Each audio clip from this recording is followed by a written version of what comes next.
시편 1편은 사람을 딱 두 종류로 구분을 합니다. 복 있는 사람과 악인. 크다 작다, 배웠다 못 배웠다, 가문이 좋다 나쁘다, 얼굴이 잘생겼다 못생겼다, 환경이 좋다 나쁘다, 이렇게 구분을 해서 이 사람은 복을 받을 사람이고 이 사람은 복을 받지 못할 사람이다, 이렇게 구분한다면 그것은 불공평한 일입니다. 사람이 그렇게 태어나고 싶어서 태어난 선택이 아니라 나와 보니까 그런 것입니다. 축복과 저주, 행복과 불행, 천국과 지옥을 결정하는 것은 사람의 조건이 아니라 복이다, 이렇게 가르쳐 줍니다. 복이 있어서 축복이고 행복이고 천국이라는 겁니다. 누구라도 오늘 복 있는 사람이 되면 된다는 겁니다. 이게 공평한 겁니다. 그의 현재의 상황이 아니라 그가 복이 있는 사람이냐 복이 없는 사람이냐, 이것이 중요하다라고 하는 겁니다. 왜냐하면 복 있는 사람은 그 인생이 형통하기 때문이다. 3절입니다. 함께 읽겠습니다. 그는 시냇가에 심은 나무가 철을 따라 열매를 맺으며 그 잎사귀가 마르지 아니함 같으니 그가 하는 모든 일이 다 형통하리로다. 아멘. 예를 들어보겠다. 나무가 시냇가에 심어졌다. 그러니 철을 따라 열매를 맺고 그 잎사귀가 마르지 않는 것과 같이 복 있는 사람은 그가 하는 모든 일이 다 형통하리로다 라고 말을 하고 있는 겁니다. 이거는 이스라엘 성지순례를 가면 이스라엘 백성들이 이 말을 들을 때 그냥 그림이 딱 그려지는 겁니다. 왜냐하면 남쪽 유다는 광야로 되어 있습니다. 산인데 나무가 없습니다. 희한한 산이죠. 벌거벗은 산, 돌멩이들만 굴러가는 산입니다. 거기 나무가 심어졌다. 무슨 소망이 있겠느냐. 어떤 노력을 한다 하더라도 그를 기다리는 것은 죽음뿐이다. 북쪽 이스라엘로 가면 요단강에 발원지가 있습니다. 물이 어쩌면 이렇게 다를 수가 있다. 그 물가에 심은 나무는 햇빛 좋지요, 물 있지. 그러니까 과일의 맛이 기가 막힌 거예요. 사시사철 푸른 거죠. 그래서 똑같은 나무인데 어떤 나무는 이 광야 사막에 심어졌고 물 없는 곳에 심어졌고 어떤 나무는 이 시냇가에 심어진 겁니다. 사막 한가운데 심어진 나무의 운명, 좋은 날이 없습니다. 희망도 없습니다. 이것이 복 없는 악인의 모습이다. 똑같은 나무인데 시냇가에 심어졌다.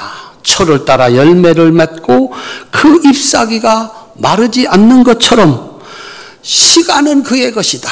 시간만 가라. 따라합시다. 그가 하는 모든 일이 형통하리로다.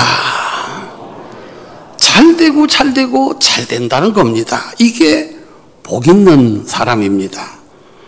복 없는 사람, 성경은 복 없는 사람이라고 하지 않고 악인이라고 그랬습니다. 복 없는 사람은 악인인데 바람에 나는 겨와 같다. 4절입니다. 함께 읽겠습니다. 악인들은 그렇지 아니하며 오직 바람에 나는 겨와 같도다. 아멘. 복 있는 사람이나 복 없는 사람이나 똑같이 일을 합니다. 선한 사람도 악한 사람도 똑같이 일을 합니다. 똑같이 무엇을 얻기도 하고 쌓기도 합니다. 악인들이 어떤 때는 더 빨리 더 많이 쌓기도 합니다. 그런데 악인들에게는 복이 없습니다. 아무리 많이 쌓아도 바람 한 번 불면 흔적도 없어지는 작은 먼지처럼 어느 날 정신을 차리고 보니까 아무것도 남지 않는 인생이다 라고 하는 겁니다. 바람에 나는 겨. 여기 어른들 잘 아시지 않습니까? 쌀 쏙 빼고 보리 쏙 빼고 그 껍질 모아놓은 거 바람 한번 휘 불면 있었나? 사라지는 것. 이것이 악인의 종말이다라고 하는 겁니다. 더 중요한 것은 시편 1편은 하나님은 그렇게 만들어 가시는 능력이다라고 말씀을 합니다. 5절 6절입니다. 함께 읽겠습니다. 그러므로 악인들은 심판을 견디지 못하며 죄인들이 의인의 모임에 들지 못하리로다. 무릇 의인들의 길은 여호와께서 인정하시나 악인들의 길은 망하리로다.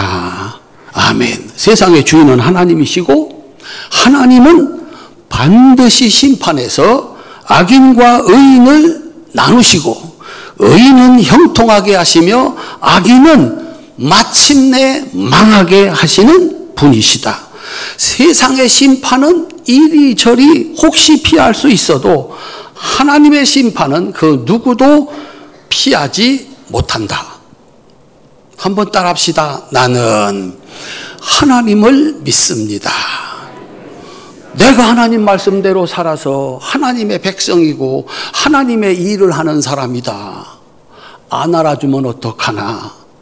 인생의 끝에 복이 없으면 어떡하나? 걱정하지 말라는 겁니다. 모르실 리가 없다. 내가 악하게 살았는데, 죄인으로 살았는데 어떻게 감추어지고 이것이 끝날 것이다? 착각하지 마라. 시편 기자는 이렇게 얘기합니다. 악인과 의인을 심판하시고 거기에 합당한 판결을 내리시고 상과 벌을 주시는 분이 하나님이시다라고 가르쳐 주고 있습니다. 그러므로 당장 맨 먼저 해야 할 일이 있다. 보다 열심히 일하는 것이 아니라 사막 한가운데 있는 나무를 어디로? 시냇가로 옮겨 심어야 한다.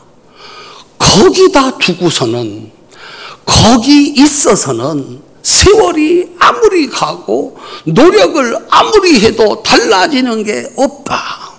그리고 마침내 죽는 것밖에는, 사막 한가운데 심겨진 나무에게 무슨 소망이 있느냐.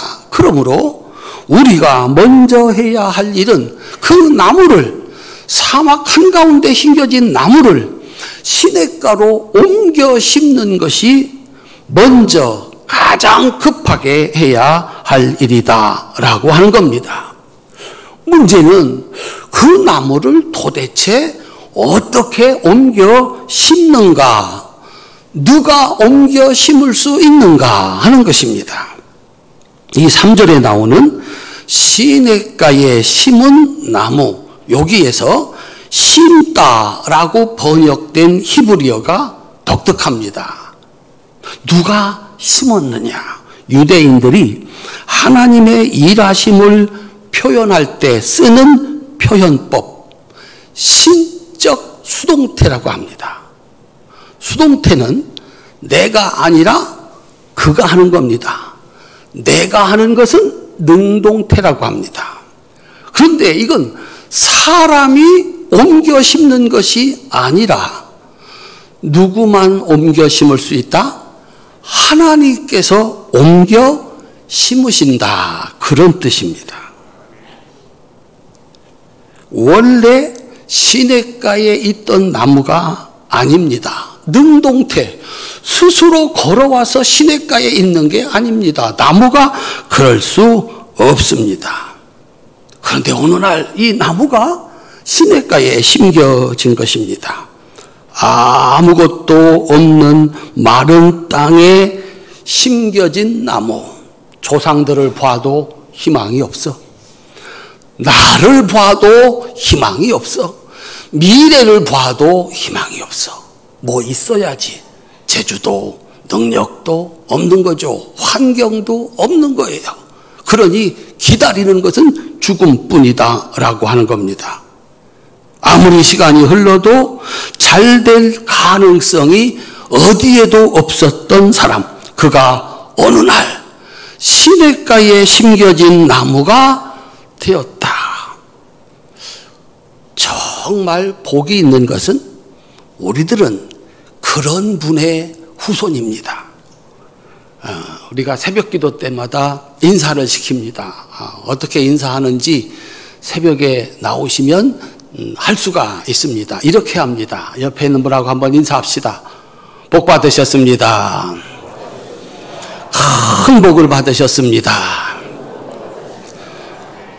내가 복을 받은 사람인가? 1년 12달 들으니까 이제는 다 복 받은 사람들 같아요. 이야, 이 시간에 여기를 나와서 이 말씀을 듣고 이 기도를 드릴 수 있다. 성경은 그것을 복이라고 얘기합니다. 이 축복의 시작, 시냇가에 심은 나무의 시작은 우리 믿음의 조상인 아브라함입니다. 자식을 낳지 못하고 75세입니다. 시간이 지나면 어느 날 바람에 흩어지는 먼지처럼 사라져 흔적도 없이 사라질 인생입니다. 자식이 없으니 그가 쌓은 모든 것들이 죽고 나면 사라지고 없어지는 겁니다. 아무런 소망이 없는 사막 한가운데 있는 나무 아브라함. 하나님이 어느 날 그를 찾아오셨습니다. 그리고 이렇게 옮겨 심으셨습니다. 창세기 12장 1절부터 4절까지입니다. 함께 읽겠습니다. 여호와께서 아브라함에게 이르시되 너는 너의 고향과 친척과 아버지의 집을 떠나 내가 네게 보여줄 땅으로 가라. 내가 너로 큰 민족을 이루고 네게 복을 주어 내 이름을 창대하게 하리니 너는 복이 될지라. 너를 축복하는 자에게는 내가 복을 내리고 너를 저주하는 자에게는 내가 저주하리니 땅의 모든 족속이 너로 말미암아 복을 얻을 것이라 하신지라. 이에 아브라함이 여호와의 말씀을 따라갔고 롯도 그와 함께 갔으며 아브라함이 하란을 떠날 때에 75세였더라. 아멘. 야, 하나님이 찾아오셔서 가자. 아브라함이 정말 잘한 것은 예 하고 하나님을 따라 나선 겁니다. 그래서 갈대아 우르에 있었던 사람을 가나안 땅에 갔다가 심은 겁니다. 시간은 그의 편이었습니다. 그의 자손들은 하늘에 별과 같이 많아지고 바닷가에 모래와 같이 많아지고 하나님이 주시는 만복을 받는 민족이 되어서 오늘 우리에게까지 이르게 된 겁니다. 우리 믿음의 역사가 거기가 시작입니다. 누가 옮기셨다고요? 하나님이 옮겨주셨다. 그 다음에 빼앗긴 나라, 이제 세월이 흐르면 완전히 없어질 나라에서 아무리 열심히 산다 하더라도 더 이상 사람답게 살 수 없는 지지리도 복이 없던 사람들을 하나님의 아들 예수님이 찾아오셨습니다. 그리고 그들을 옮겨 심으셨습니다. 나를 따라오너라. 내가 너희로 사람을 낚는 어부가 되게 하리라. 고기잡이 해서 먹고 살다가 죽으면 없어질 인생인데 나를 따라오면 사람을 낚는 어부가 되게 하겠다. 이 말씀을 듣고 12제자가 예수님을 따라 옮겨 심었습니다. 베드로의 질문입니다. 누가복음 18장 28절로 30절입니다. 함께 읽겠습니다. 베드로가 여짜오되 보옵소서 우리가 우리의 것을 다 버리고 주를 따랐나이다. 이르시되 내가 진실로 너희에게 이르노니 하나님의 나라를 위하여 집이나 아내나 형제나 부모나 자녀를 버린 자는 현세에 여러 배를 받고 내세에 영생을 받지 못할 자가 없느니라 하시니라. 아멘. 참 기가 막히고 너무 감사하고 복된 일이다. 시냇가에 옮겨 심겨지고 형통한 자가 된 믿음의 조상 아브라함. 하나님 약속대로 그 자손들, 오늘 우리가 그들의 자손이 된 겁니다. 하늘의 별, 바다의 모래와 같은 그 복을 받게 되었습니다. 예수님이 옮겨주신 12제자, 교회를 세워서 오늘 또 그 교회를 통해서 사람들이 하나님 앞에 구원받고 축복받게 하고 그들은 앞서 천국 가는 복을 받았다라고 하는 겁니다. 하나님은 그러실 수 있는 분이고 예수님은 그러실 수 있는 능력이 있는 분이시다라고 하는 겁니다. 보십시오. 그들이 받은 형통의 복은 그들에게 있지 않았습니다. 오직 하나님께 있었습니다. 오늘 우리가 여기 나왔다. 이 시간에 하나님 앞에 예배를 드린다. 여러분이 한 일이 아니다. 사람이 한 일이 아니다. 한번 따라합시다. 하나님께서 옮겨 심으셨습니다. 사도 바울이 이 자신이 받은 옮겨 주심의, 옮겨 심으심의 축복을 이렇게 간증을 합니다. 고린도전서 15장 9절 10절입니다. 함께 읽겠습니다. 나는 사도 중에 가장 작은 자라. 나는 하나님의 교회를 박해하였으므로 사도라 칭함받기를 감당하지 못할 자니라. 그러나 나의 나된 것은 하나님의 은혜로 된 것이니 내게 주신 그의 은혜가 헛되지 아니하여 내가 모든 사도보다 더 많이 수고하였으나 내가 한 것이 아니요 오직 나와 함께 하신 하나님의 은혜로라. 아멘. 하나님께서 어느 날 그를 시냇가에 옮겨 주신 겁니다. 그는 악인에서 의인, 복 없는 자에게서 복 있는 자가 되었던 것입니다. 이야, 누가 옮겨 심을 수 있는가? 사람이 할 수 있는 일이 아니다. 이거는 신적 수동태, 하나님만 할 수 있는 일이다. 어느 날 여러분들에게 누군가가 와서 이렇게 전도지를 내민 겁니다. 교회 갑시다. 그 말이 다였어요.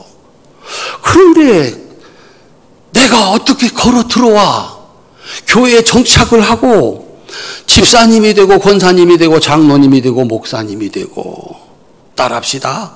하나님의 은혜로라. 그래서 이번 추수감사절에 초대장을 만들었어요. 그냥 교회 오라고 하기가 그렇잖아요. 그냥 나눠주시면서 추수감사절 아시지요? 교회 안 다니는 분들도 추수감사절은 알아. 아, 그 칠면조 잡아놓고 뭐. 미국 문화권에 있는 우리들이기 때문에 추수감사절은 칠면조 잡아. 어때요? 우리 교회도 이번에 칠면조를 한 마리 잡아다가 여기다 갖다 놓고.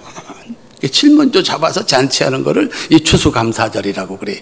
그래서 그날은 온 성도가 함께 모여가지고 예배드리고 감사하고 그런 날을 삼으려고 합니다. 혹시 압니까? 여러분들이 이렇게 전도지를 내밀었는데, 초대장을 내밀었는데, 따라합시다. 하나님의 은혜로. 여러분이 그렇게 구원받았고 제가 여기 그렇게 온 겁니다. 여기 있는 여러분들이 자기 발로 온다 어림도 없어.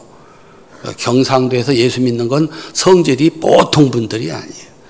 다들 안 나오는데 나오시잖아요. 100명 중에 겨우 5명, 3명 나오는데 그 중에 여러분들이 들어가 있거든요. 97명이 교회를 안 다녀. 그런데 그걸 뚫고 나왔다? 보통 성질이 아니고 조심하셔야 돼요. 그러니까 교회 나왔거든요. 그런데 이게 내 힘으로 나온 것 아니고 하나님의 은혜다라고 얘기를 하는 겁니다. 여기서 하나 정리하고 넘어가야 할 것이 있습니다.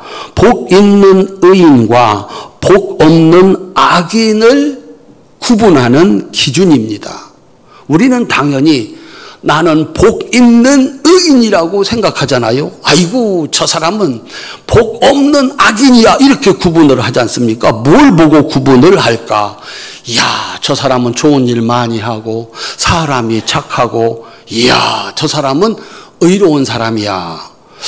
저 사람은 성질이 못됐는데 저 사람은 어떻게 저렇게 악한 일을 하지? 저 사람은 악인이야. 이렇게 구분을 합니다. 그런데 성경에서는 그가 착한 일을 하느냐 나쁜 일을 악한 일을 하느냐 이런 걸로 구분하는 게 아니고 어떤 사람이 복 있는 의인인가 2절이 그 대답입니다. 복 있는 사람은 2절입니다. 함께 읽겠습니다. 오직 여호와의 율법을 즐거워하며 그 율법을 주야로 묵상하는 도다. 아멘. 성경에서 의로움과 악함을 결정하는 것은 하나님의 율법을 지키느냐 안 지키느냐. 하나님의 말씀을 따라 사는 사람이면 의로운 사람이고 하나님의 말씀을 따라 하는 것이 아니면 그가 아무리 좋은 일을 하여도 의로운 사람이 아니다. 지난 주일날 설교했습니다. 선악을 구분하려고 하면 죽는다. 왜? 사람은 선악을 구분할 수 없다라고 하는 거죠. 왜? 지금 전쟁을 하잖아요. 이스라엘 사람들은 우리는 선한 사람들이고 이쪽 사람들은 어떤 사람들이고 악한 사람들이고 악한 사람은 어떻게 해야 돼요? 죽여 없애야 되잖아요.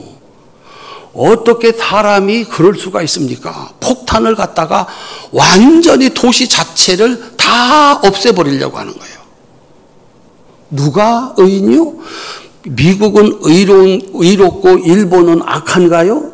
누가 그걸 정했어요? 그래가지고 히로시마에 그 도시를 한꺼번에 없앨 수 있는 폭탄을 갖다가 던질 수 있는 거예요. 악인은 그렇게 없애야 하는 존재거든요. 이걸 누가 결정하느냐?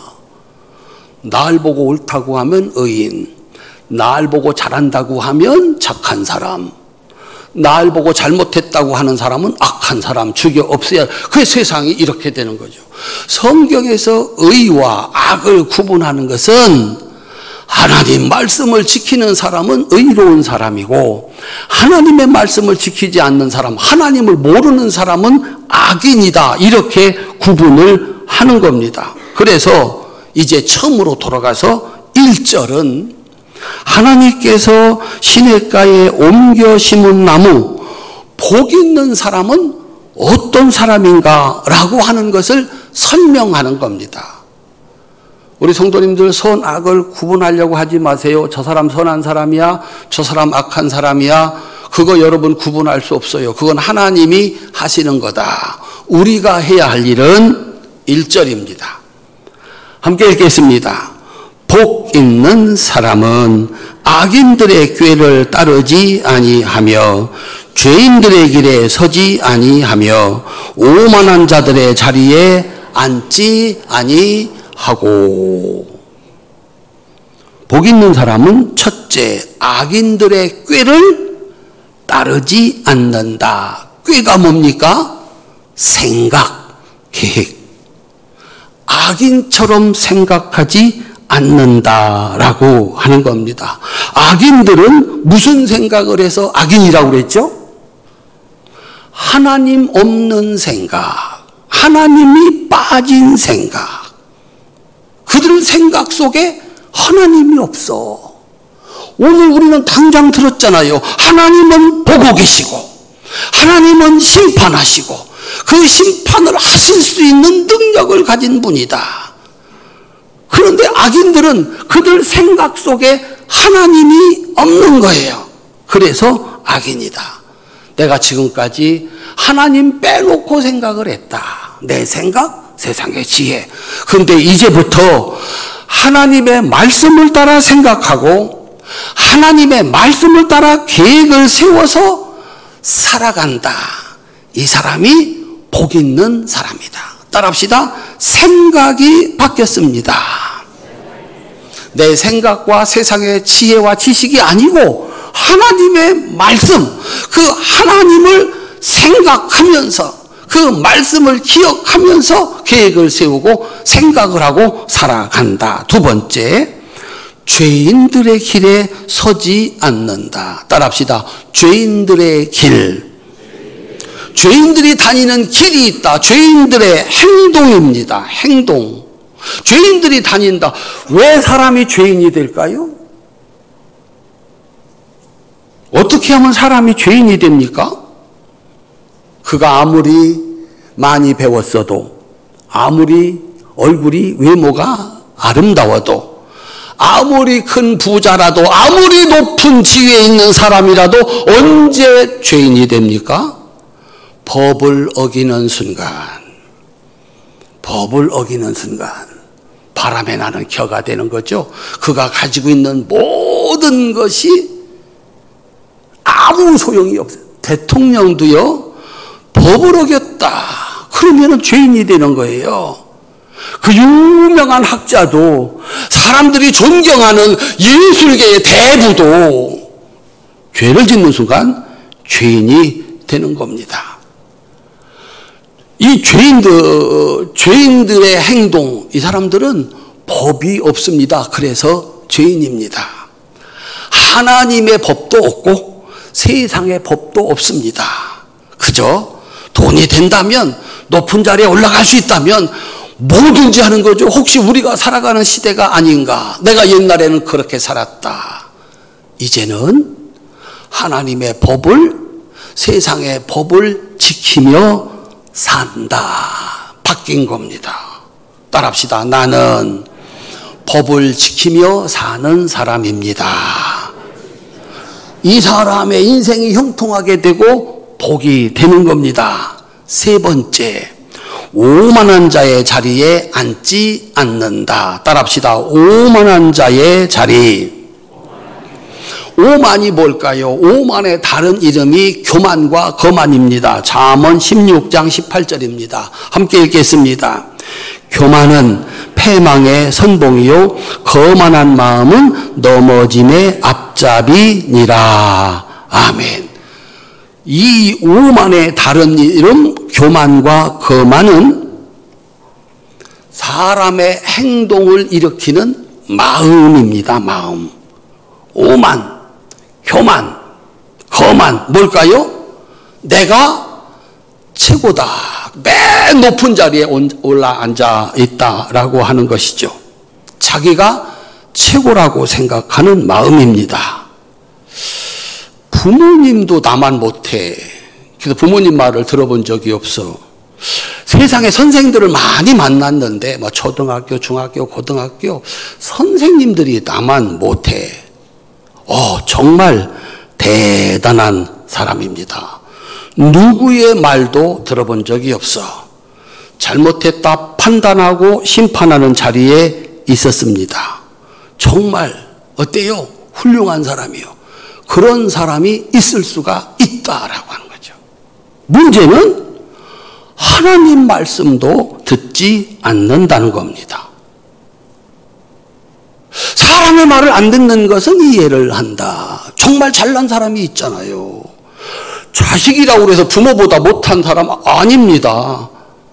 뭐 제자라고 해서 스승보다 못한 사람이 아니라는 거죠. 정말 뛰어난 사람들은 어렸을 때부터 그 나이에 비교할 수 없는 그런 우수함을 가지고 있는 사람들이 있거든요. 그런데 오만이라고 하는 것은 하나님 말씀조차도 인정하지 않는다는 것입니다. 그래서 하나님 말도 안 듣는 거예요. 내가 최고다. 하나님 말씀을 들어야 복인데 하나님 말씀을 들을 수 있는 기회를 다 놓쳐버린다라고 하는 겁니다. 오만의 반대에 겸손이 있습니다. 겸손은 사람 앞에 자기를 낮추는 것이 아니라 하나님 앞에 자기를 낮추는 것입니다.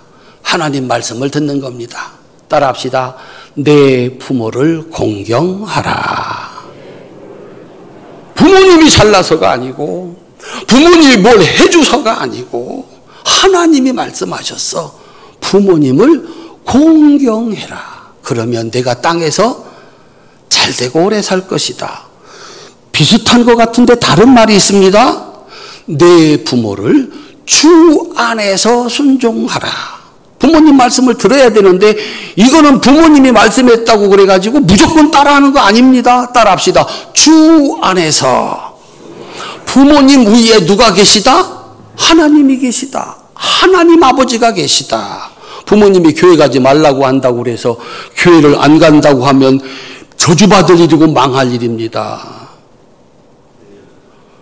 부모님이 11조 하지 마라. 교회 적당히 다니는 거야. 11조 하지 마. 교회 다니면서 그렇게 가르친다고 하면 어떻게? 부모님이니까 순종해야 되겠습니까? 그래서 거기는 단서가 붙었어. 주 안에서. 공경에는 단서가 없어요.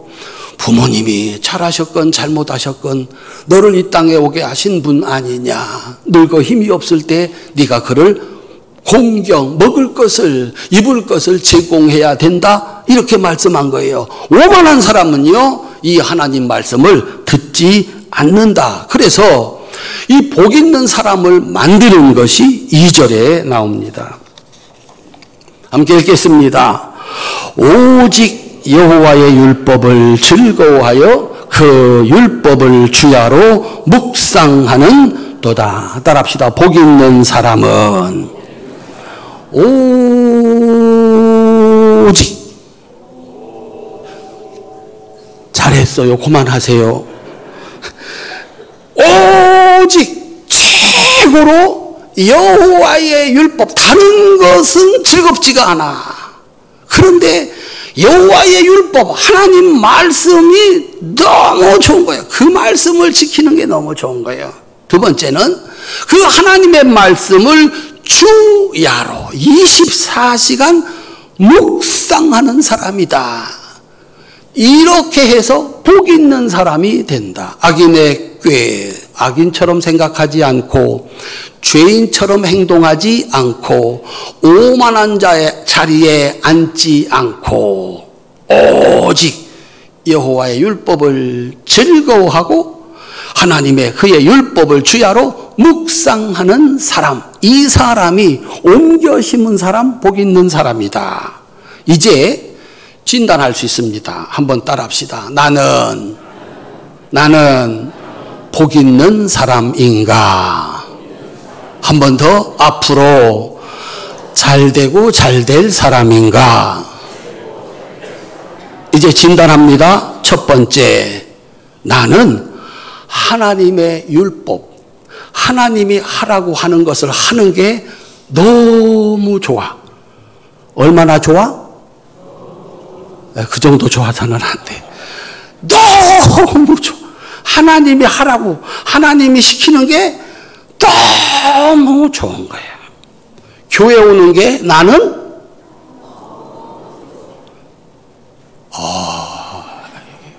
제가 얼마 전에 목사님을 만났어요. 오래간만에 저를 만나니까 너무 좋아가지고 막 얘기도 하고 같이 밥도 먹고 막 너무 웃어가지고 여기가 아프대. 여러분, 웃으면 여기가 아픈 사람 어때요? 무슨 얘기입니까?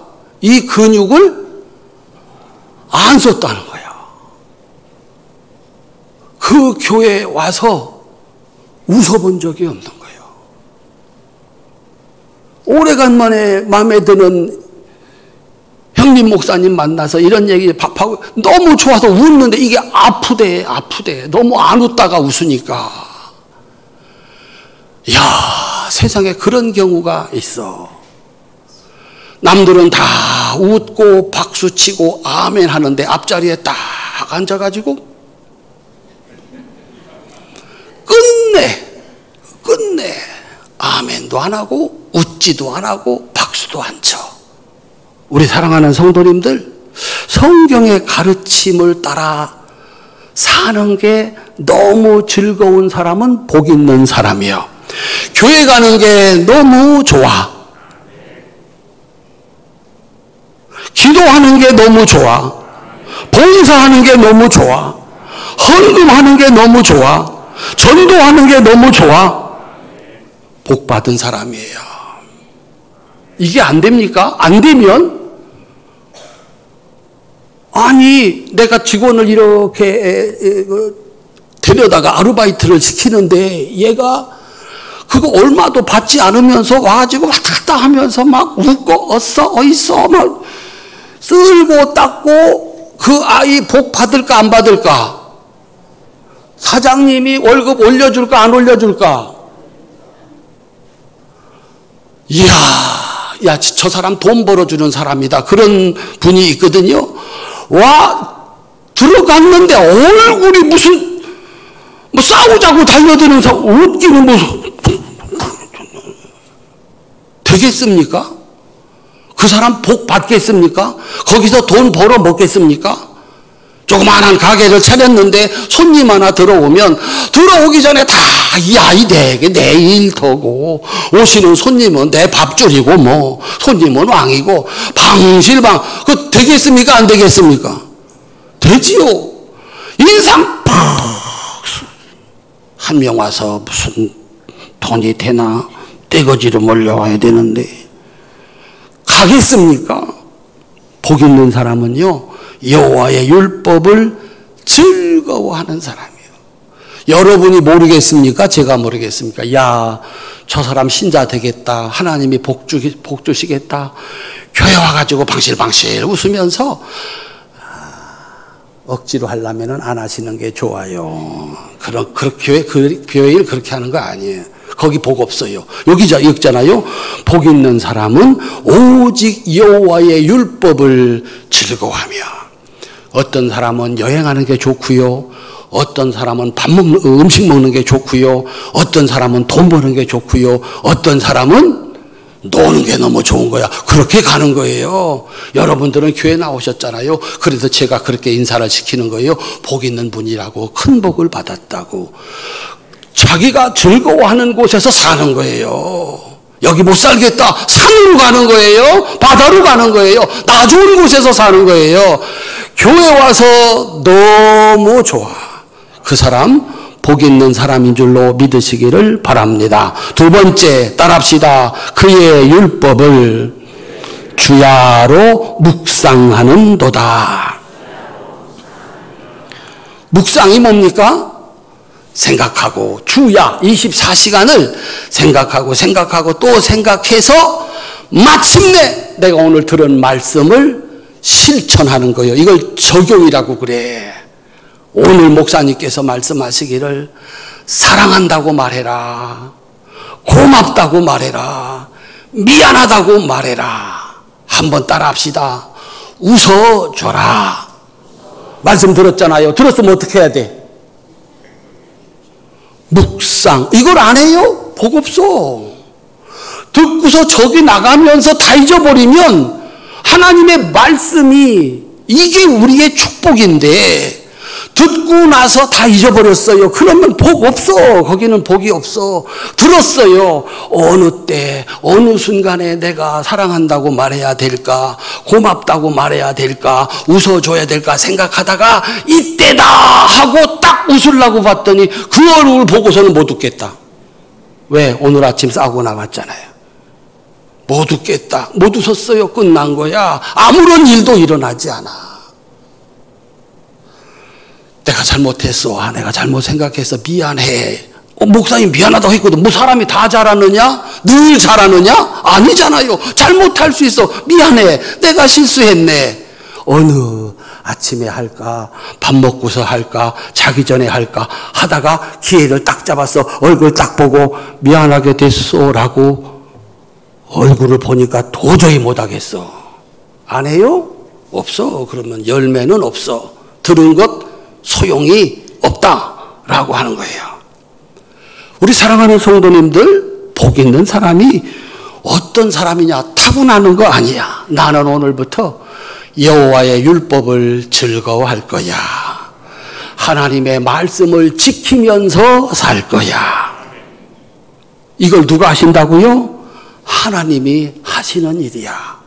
우리가 할 수 있으면 얼마나 좋겠습니까? 하나님이 뽑아다가 시냇가에 심으시고 은혜를 베푸셔서 그 일을 하게 하시는 겁니다. 그래서 우리 성도님들이 말씀 듣고 기도하셔야 돼요. 두 손 높이 들겠습니다. 하나님, 나에게 은혜를 내려 주옵소서. 말씀이 들리게 하시고 그 말씀을 따라서 가서 꼭 하게 해 주옵소서. 하기만 하면 되거든. 반대가 뭔지 아십니까? 사람에게 최고의 저주와 재앙은 교회가 보이지 않고 하나님의 말씀인 성경이, 하나님의 말씀이, 설교가 귀에 들어오지 않는 겁니다. 이 사람은 버림받은 사람이요. 마태복음 13장 14절부터 15절입니다. 함께 읽겠습니다. 이사야의 예언이 그들에게 이루어졌으니 일렀으되 너희가 듣기는 들어도 깨닫지 못할 것이요 보기는 보아도 알지 못하리라. 이 백성들의 마음이 완악하여져서 그 귀는 듣기에 둔하고 눈은 감았으니 이는 눈으로 보고 귀로 듣고 마음으로 깨달아 돌이켜 내게 고침을 받을까 두려워함이라 하였느니라. 아멘. 사람에게 최고의 재앙과 저주는 형통하게 하시는 하나님의 말씀이 들리지 않는 거예요. 무엇인가를 쌓았어요. 많이 쌓았어요. 그런데 후 불면 그가 쌓은 모든 것들이 하루아침에 없어지고 죽어 지옥 가는 인생이 돼버리고 마는 겁니다. 한번 따라합시다. 하나님의 말씀이 선포되는 교회가 시냇가입니다. 여러분이 여기 시냇가로 오신 거예요. 누가 뽑으셨다고요? 하나님이 뽑아서 옮겨주셨어요. 저도 못하고요. 여러분도 못하고 그 누구도 못하는 거예요. 하나님이 여러분을 뽑아서 여기다가 심어주신 거예요. 그래서 우리는 교회 나오시는 분들이 얼마나 하나님의 사랑을 받은 분들이고 복을 받은 분들인지 귀하게 여기셔야 돼요. 바로 요 앞집에 사는데도 안 보여요. 못 와요. 수없이 지나가도 못 들어와요. 나는 어떻게 들어왔나? 하나님이 뽑아서 여기 심어주셨다. 자, 교회는 시냇가. 그러면 시냇물은 뭡니까? 시냇물은 하나님의 말씀입니다. 예수님의 말씀입니다. 예수님이 뭐라고 말씀했습니까? 야, 네가 떠다 먹는 이 물은 돌아서면 또 목말라. 그런데 내가 주는 물은 뱃속에서 솟아나는 생수가 되어 영원히 목마르지 아니하리라. 따라합시다. 예수님의 말씀이 생명수입니다. 교회를 나왔으면 자기 생각 버리고 악인의 생각 버리고 죄인의 방법 버리고 오만한 자들의 그 마음을 버리고 겸손하게 하나님 말씀을 듣고 그 말씀을 따라해야 할 것 아니냐. 오기는 왔는데, 시냇가까지 오기는 왔는데 물을 안 마시니, 물을 빨아들이지 않으니, 들은 말씀이 없고 행하는 말씀이 없으니 세월이 아무리 가도 형통은 없다. 형통이라니까 늘 언제나 잘 된다 그렇게 생각하시잖아요. 여기서 형통은 요셉의 형통이에요. 하나님께서 그를 뽑아다가 사랑받는 아버지 품에서 뽑아다가 갔다가 애굽에 그냥 종으로 갔다가 팔아버렸잖아요. 그런데 따라합시다. 하나님을 사랑하는 사람, 하나님의 뜻대로 부르심을 받은 사람에게는 모든 것이 합력하여 선을 이루느니라. 아멘. 종이 되는 게 형통입니까? 불통입니까? 뭘 형통이야 불통이지. 종살이 너무 잘했거든요. 진짜 즐겁게 해도 막 재산이 막 늘어났거든요. 그러면 어떻게 돼요? 바로 올라가야 감옥으로 들어갑니다. 형통입니까? 불통입니까? 곤란하면 우리는 대답을 안 하는 거야. 감옥으로 보내요? 형통입니까? 형통이지. 하나님이 아시는 일이지. 거기서 총리가 돼요. 13년 만에. 이게 형통이야. 모든 일이 합력하여 선을 이루리라. 나는요, 하나님 말씀 듣고 야, 이 말씀 어떻게 지킬까? 그리고 지켜놓은 거예요. 어떻게 될지는 모르겠어. 분명한 게 있습니다. 거기에는 하나님의 함께 하시고 축복하시는 은혜, 마침내 형통의 은혜가 있는 줄로 믿으시기를 주님의 이름으로 축원합니다. 저는 토요일만 되면 간절히 기도합니다. 뭐라고 기도할까요? 우리 성도들의 발걸음을 교회로 보내주세요. 저들이 오겠습니까? 세상에 갈 데가 얼마나 많은데 하나님 우리 성도들의 발걸음이 교회로 오게 하시고 그 마음이 예배드릴 때 기쁨이 넘치게 해주세요. 봉사하면서 또 헌금하면서 기쁨이 가득하게 해주세요. 그렇게만 하면 복은 이렇게 시간만 가면 형통의 축복이 넘치게 될 줄로 믿으시기를 바랍니다. 한번 따라합시다. 하나님, 나도 아브람처럼 시냇가로 옮겨주세요. 한 번 더 제자들처럼 교회로 옮겨주세요. 아멘. 우리 성도님들의 발걸음이 이곳을 향하여 오고 성도들의 즐거움이 세상에 즐거운 일 참 많지만 교회 오는 게 너무 좋고 즐거워. 봉사하고 헌신하는 게 너무 즐거워. 하나님 말씀 듣고 순종하셔서 세월 지나면 아름다운 열매가 주렁주렁 열리는 형통의 복, 그 주인공들이 다 되시기를 주님의 이름으로 축원합니다. 기도하겠습니다.